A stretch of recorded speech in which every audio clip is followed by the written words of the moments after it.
திருப்பத்தூர் அருகே சாரைப்பாம்பை கொன்று கரியாக்கி சமூக வலைதளங்களில் வீடியோ பதிவு செய்த வாலிபர் கைது செய்யப்பட்டார்.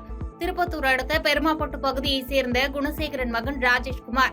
இவர் நேற்று சமூக வலைதளங்களில் சாரைப்பாம்பை தோல் உரிப்பது போன்று வீடியோ ஒன்றை பதிவு செய்தார். இதனை ஆதாரமாக கொண்டு திருப்பத்தூர் கோட்ட மாவட்ட வன அலுவலர் மகேந்திரன் உத்தரவின்படி திருப்பத்தூர் வனச்சரக அலுவலர் சோழராஜன் தலைமையில் வனவர் மற்றும் வன பணியாளர்கள் இந்த வீடியோ வைத்து விசாரணை மேற்கொண்டு பெருமாப்பட்டு கிராமத்திற்கு சென்று ராஜ்குமாரை கைது செய்தனர். மேலும் விசாரணையில் சாரைப்பாம்பை தோல் உரித்து அதனை சமைத்து கரியாக்கி சாப்பிட்டதும் தெரியவந்தது. இதன் காரணமாக வாலிபரை திருப்பத்தூர் நீதிமன்றத்தில் ஆஜர்படுத்தி சிறையில் அடைத்தனர். பாதகம் செய்பவரை கண்டால் நாம் பயங்கொள்ளலாகாது பாப்பா, மோதி மிதித்து விடு பாப்பா, அவர் முகத்தில் உமிழ்ந்து விடு பாப்பா. அண்மை செய்திகளை உடனுக்குடன் தெரிந்து கொள்ள இணைந்திருங்கள் இயம்நாடு தொலைக்காட்சியுடன்.